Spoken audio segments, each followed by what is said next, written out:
بسم اللہ الرحمن الرحیم۔ آج کی بات میں ہم بات کریں گے امپورٹنس آف ایڈوائز، مشوروں کی اہمیت۔ تو اس کے متعلق 3-4 ایگزامپلس ہیں، آپ سے چاہوں گا کہ شیئر کروں اور پھر ہمارے معاملات زندگی۔ سب سے پہلے ایک بہت بڑی مثال ہے کہ مارگریٹ تھیچر کہتے ہیں the prime minister of longest of you کے کی طویل ترین پرائم منسٹر بنی تھی 1975 سے لے کر 1990 تک۔ اتنی طویل دنیا میں شاید ہی ایسی ہو، اور بڑی کامیابی کے ساتھ انہوں نے اپنی سلطنت کو چلایا اور بڑے بھرپور انداز سے انہوں نے ڈیسیشن لیے۔ جب وہ اپنے عہدے سے سبکدوش ہو رہی تھی، آپ کو بتاتا چلوں کہ 2013 میں وہ دنیا سے چلی گئی، تو 1990 میں جب اپنے عہدے سے سبکدوش ہو رہی تھی تو دنیا کے بڑے صحافیوں نے ایک ہی سوال ان سے پوچھا کہ آپ نے اتنی طویل سلطنت کیسے چلائی؟ تو ان کا ایک ہی جواب تھا کہ اچھے مشیروں کی بدولت۔ انہوں نے دوسرا جواب دیا کہ اگر آپ کے پاس اچھے مشیر ہوں تو آپ دنیا میں کوئی بھی کام کر سکتے ہیں۔ اس کے بعد دوسری مثال، امریکہ کے 37ویں صدر نکسن کہتے تھے کہ 70 کی دہائی میں سب سے زیادہ امریکہ کا ان صدوروں میں سے ذہین ترین صدر نکسن تھا۔ ان کا آئی کیو لیول ٹیسٹ کہتے تھے بہت عمدہ تھا، اور وہ فنگر ٹپس کے طور پر مانے جاتے تھے کہ افغانستان سے کیوبا اور کیوبا سے لے کے ویتنام تک جتنی بھی پالیسیز ہوتی تھی وہ خود بنایا کرتا تھا، اور وہ اپنی کابینہ کے ساتھ بیٹھ کر ڈیسیشن لیتا تھا۔ مگر ایک المیہ ہو گیا کہ واٹر گیٹس کے معاملے پر ان کی حکومت صرف 2.5 سال تک چلی۔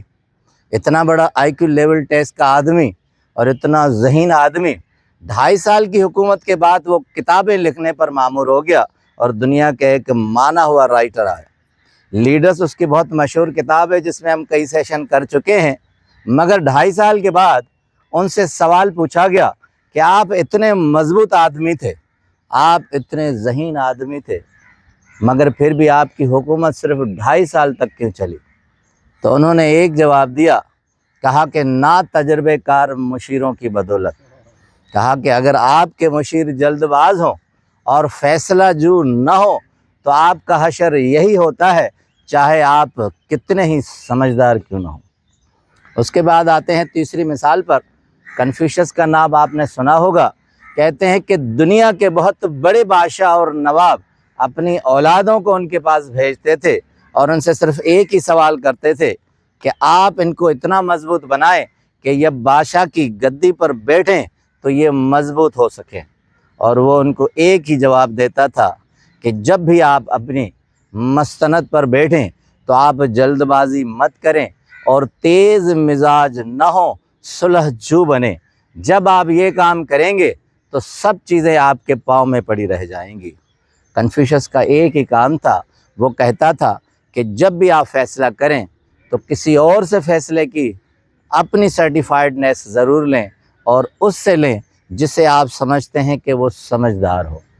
اب آتے ہیں نیکسٹ مثال پر کہ سکندر اعظم نے دنیا بہت فتح کی، مگر سکندر اعظم کے پیچھے ایک ہی دماغ تھا جسے ارسطو کہتے ہیں۔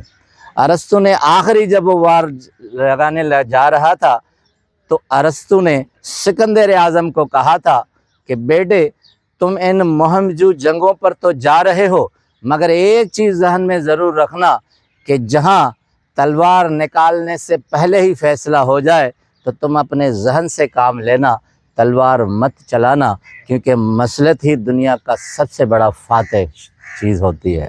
اور یہی ہوا، اس نے آدھی دنیا سے زیادہ تقریباً فتح کی۔ اس کے پیچھے ایک اچھا مشیر ارسطو تھا۔ اب آتے ہیں خلیفہ ہارون رشید پر۔ بہلول دانا اس کا رشتہ دار تھا، مجذوب تھا، مگر بہت بڑا ذہین آدمی تھا، اسی لیے اسے بہلول کے ساتھ دانا کہتے ہیں۔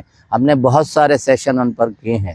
بہلول دانا نے خلیفہ ہارون رشید کو کہا تھا کہ اللہ تعالیٰ جس پر مہربان ہوتا ہے اسے عقل فرماتا ہے، مگر اور زیادہ مہربان ہوتا ہے تو اسے عقل مند مشیر اور دوست دیتا ہے۔ یہی معاملہ ہماری زندگیوں کے ساتھ ہے۔ آخری مثال اور پھر کنکلوژن کہ حضرت علی رضی اللہ تعالیٰ کرم اللہ وجہ سے ایک شخص نے انہیں ستاتے ہوئے کہا کہ کیا وجہ ہے کہ حضور صلی اللہ علیہ وسلم کے دور میں اتنی طوائف الملوکی نہیں تھی جتنی آپ کے دور میں ہے۔ تو حضرت علی کرم اللہ وجہ نے انہیں کہا تھا کہ حضور صلی اللہ علیہ وسلم کے دور میں ان کے مشیر ہم تھے اور ہمارے دور میں مشیر آپ جیسے لوگ ہیں۔ تو یہ دنیا کا نظام ہو یا سلطنتیں ہوں یا چھوٹے پیمانے پر ہمارے معاملات ہوں، یہ سارے معاملات مشوروں سے چلتے ہیں۔ یہ اللہ تعالیٰ کی رہنمائی تو ہوتی ہے، مگر یہ ہمارے اپنے اندر بھی ہوتا ہے کہ ہم اپنے ساتھ عقل مند مشیر رکھیں اور سمجھدار دوست رکھیں۔ آپ کا بہت بہت شکریہ۔